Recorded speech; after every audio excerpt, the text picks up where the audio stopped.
Hi friends, இன்றைக்கி நம்ம இந்த வீடியோவில் பார்க்க போகிறது ரொம்பவே எளிமையான வீட்டு குறிப்புகள் தாங்க. வீடியோ ஸ்கிப் பண்ணாமல் ஃபுல் வீடியோ பாருங்கள். பார்த்ததுக்கப்புறம் மறக்காமல் லைக் அண்ட் சப்ஸ்கிரைப் பண்ணுங்கள். Friends, welcome to விருந்தகம்.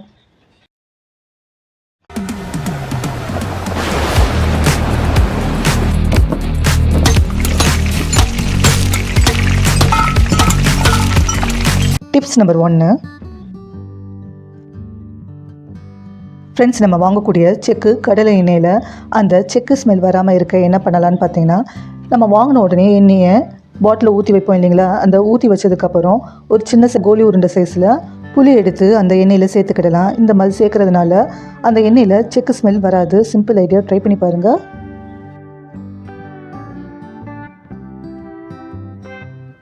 Tips number 2. Friends, இந்த மாதிரி நம்ம சுவாமி ரூமில் உள்ள சுவாமி படத்துக்கு சிங்கிளாக பூ வைக்கும்போது சம்டைம்ஸ் அந்த பூ கீழே விழுந்துகிட்டே இருக்கும். ஸோ அந்த மாதிரி டைமில் அதை அவாய்ட் பண்ணுறதுக்கு என்ன பண்ணலான்னு பார்த்தீங்கன்னா, இந்த மாதிரி ஒரு ரப்பர் பேண்ட் எடுத்துக்கோங்க. அந்த ரப்பர் பேண்டை சுவாமி படத்தோட மேல் சைடு இந்த மாதிரி மாட்டி விட்டுடுங்க. மாட்டி வச்சிங்கன்னா நம்ம வைக்கக்கூடிய பூக்கள் கீழே விழாது. ஸோ எத்தனை பூக்கள் வேணாலும் வரிசையாக வைக்கலாம். பார்க்கவும் அழகாக இருக்கும். பாருங்கள், இப்போ வச்சு காட்டுறேன். ஸோ இந்த மாதிரி வச்சிங்கன்னா பார்க்கவும் அழகாக இருக்கும். ஒரு பாசிட்டிவ் வைப்ரேஷன் கிடைக்கிற ஃபீலிங்கும் இருக்கும். சிம்பிள் ஐடியா, ட்ரை பண்ணி பாருங்கள். டிப்ஸ் பிடிச்சிருந்துச்சுன்னா மறக்காமல் லைக் பண்ணி சப்ஸ்கிரைப் பண்ணுங்கள் ஃப்ரெண்ட்ஸ்.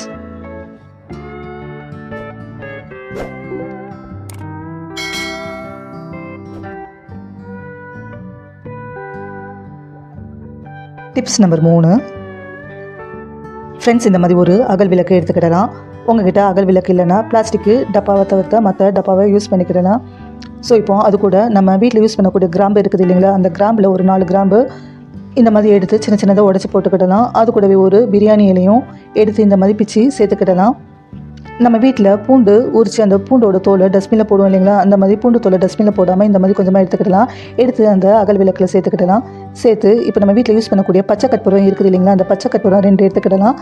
அந்த 2 அகல் விளக்கில் சேர்த்து ஒரு கற்பூரத்தை இந்த மாதிரி நுணுக்கி விளக்கில் சேர்த்துக்கோங்க. இந்த மாதிரி சேர்த்ததுக்கப்புறம் மேட்ச் பாக்ஸ் யூஸ் பண்ணி அந்த விளக்கை ஏற்றி விடுங்க. ஸோ இது நம்ம எதுக்கு யூஸ் பண்ணுறோன்னு பார்த்தீங்கன்னா, நார்மலாக நிறைய பேர் வீட்டில் வீசிங் ப்ராப்ளம், அதாவது ஆஸ்மா பிரச்சனை உள்ளவங்க ஜாஸ்தியாக இருப்பாங்க. ஆஸ்மா பிரச்சனை உள்ளவங்களுக்கு அந்த வீசிங் ப்ராப்ளத்தை கண்ட்ரோல் பண்ணுறதுக்காக தான் இந்த நம்ம புகையை ரெடி பண்ணியிருக்கோம். ஸோ இப்போ இதை நம்ம ஏற்றி வருவோம் இல்லைங்களா? இதுலேருந்து வரக்கூடிய ஒரு வித நறுமணம் ஆஸ்மா பிரச்சனையை கண்ட்ரோல் பண்ணும். அது மட்டும் இல்லாமல் ஈவினிங் டைமில் இது நம்ம வீட்டில் ஜன்னல் பக்கத்தில் ஏற்றி வச்சோம்னா இதுலேருந்து வரக்கூடிய ஸ்மெல்லுக்கு கொசுக்கள் வராது. சிம்பிள் ஐடியா, ட்ரை பண்ணி பாருங்கள். Tips number 4. ஃப்ரெண்ட்ஸ், இந்த மாதிரி காலியான பென் இருக்கும் இல்லைங்களா? அந்த மாதிரி பென் இருந்துச்சுன்னா அந்த பெண்ணை தூக்கி போடாமல் அந்த பெண்ணை எப்படி சூப்பராக ரீயூஸ் பண்ணலான்னு பார்த்தீங்கன்னா, அந்த பெண்ணோட மூடியை எடுத்துக்கிடலாம். பெண்ணோட மூடியை தூக்கி போடாமல் நம்ம நார்மலாக துணி காய போடும்போது கிளிப்பு சம்டைம்ஸ் பத்தாது. அந்த மாதிரி டைமில் இந்த பெண்ணோட மூடியை ஒரு டெம்பரரி கிளிப்பாக யூஸ் பண்ணிக்கிடலாம். பாருங்கள், ஒரு சூப்பரான டெம்பரரி கிளிப் ரெடி ஆச்சு. ட்ரை பண்ணி பாருங்கள். Tips number 5. ஃப்ரெண்ட்ஸ், இந்த மாதிரி காலியான எண்ணெய் கவரை தூக்கி தூர போடாமல் அந்த எண்ணெய் கவரை இந்த மாதிரி கட்டி தொங்க விட்டு அதுக்கு அடியில் ஒரு பிளேட்டை வச்சிங்கன்னா பாருங்கள் எவ்வளோ எண்ணெய் அந்த எண்ணெய் கவர்லேருந்து கிடைக்குதுன்னு பாருங்கள். ஸோ இந்த மாதிரி எண்ணெய் காலியாச்சுன்ட்டு அந்த எண்ணெய் கவரை தூக்கி போடாமல் எண்ணெய் கவரை கொஞ்சம் நேரம் இந்த மாதிரி தொங்க விட்டிங்கன்னா பாருங்கள் எந்த அளவு எண்ணெய் கிடைக்குதுன்ட்டு. ஸோ சிம்பிள் ஐடியா, இந்த ஐடியாவை ட்ரை பண்ணி பாருங்கள் ஃப்ரெண்ட்ஸ். Tips number 6.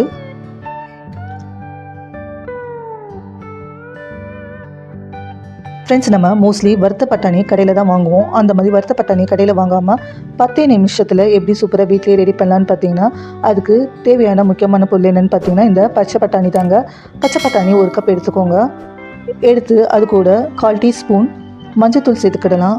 அது கூடவே 1 டீஸ்பூன் தண்ணியும் சேர்த்து இந்த மாதிரி நல்லா மிக்ஸ் பண்ணி வச்சுடுங்க. மிக்ஸ் பண்ணி அது ஒரு ஓரமாக எடுத்து வச்சுடுங்க. இப்போ 1 கப் அளவு தூள் உப்பு எடுத்துக்கிடலாம். நான் யூஸ் பண்ண தூள் உப்பு தான் எடுத்துருக்கேன். ஸோ இந்த மாதிரி 1 கப் எடுத்துக்கோங்க. ஒரு அடிகனமான வானல் எடுத்துக்கோங்க. வானலில் சூடானதுக்கப்புறம் நம்ம எடுத்து வச்சுருக்கிற தூள் உப்பு சேர்த்துக்கிடலாம். இந்த மாதிரி தூள் உப்பு சேர்த்து ஹை ஃப்ளேமில் நல்லா சூடாகட்டும். உப்பு நல்லா சூடானதுக்கப்புறம் ஃப்ளேமை கம்மி பண்ணிடலாம். இப்போ நம்ம ரெடி பண்ணி வச்சுருக்கிற அந்த பட்டாணியை கொஞ்சம் கொஞ்சமாக சேர்த்து வறுக்க ஆரம்பிக்கலாம். மொத்தமாக சேர்த்து வறுக்கக்கூடாது. கொஞ்சம் கொஞ்சமாக சேர்த்து வறுத்திங்கன்னா தான் சூப்பராக ஈஸியாக வறுக்க முடியும். ஸோ பாருங்கள், இந்த மாதிரி கொஞ்சம் கொஞ்சமாக சேர்த்து வறுத்து எடுத்திங்கன்னா சூப்பரான வறுத்த பட்டாணி வீட்டிலேயே ரெடி ஆகிடும். சிம்பிள் ஐடியா, ட்ரை பண்ணி பாருங்கள் ஃப்ரெண்ட்ஸ். ஃப்ரெண்ட்ஸ், இன்றைக்கி பார்த்த டிப்ஸ் எல்லாம் உங்களுக்கு யூஸ்ஃபுல்லாக இருந்திருக்கும்னு நினைக்கிறேன். எந்தெந்த டிப்ஸ் உங்களுக்கு யூஸ்ஃபுல்லாக இருந்ததோ மறக்காமல் கமெண்ட் செக்ஷனில் கமெண்ட் பண்ணுங்கள். Tips number 7. ஃப்ரெண்ட்ஸ், நம்ம வாங்கின லெமன் ரொம்ப நாள் கெடாமல் இருக்க என்ன பண்ணலான்னு பார்த்தீங்கன்னா, இந்த மாதிரி லெமன் வாங்கின உடனே சமையல் எண்ணெயை லெமனில் எல்லா இடத்துலையும் படுற மாதிரி அப்ளை பண்ணிவிட்டு ஸ்டோர் பண்ணிங்கன்னா அந்த லெமன் ரொம்ப நாள் கெடாமல் இருக்கும். நான் இப்போது காலியான எண்ணெய் கவரை தூர போடாமல் அந்த எண்ணெய் கவரில் லெமனை போட்டு இந்த மாதிரி தேய்ச்சி விடுறேன். ஸோ இதனால் லெமனில் எல்லா இடத்துலையும் எண்ணெய் ஈவனாக ஸ்ப்ரெட் ஆகும். ஸோ இதுக்கப்புறம் நம்ம ஸ்டோர் பண்ணோன்னா அந்த லெமன் ரொம்ப நாள் கெடாமல் இருக்கும். சிம்பிள் ஐடியா, ட்ரை பண்ணி பாருங்கள். இந்த டிப்ஸ் உங்களுக்கு பிடிச்சிருந்துச்சுன்னா மறக்காமல் லைக் பண்ணி சப்ஸ்கிரைப் பண்ணுங்கள். தேங்க்யூ ஃபார் வாட்சிங்.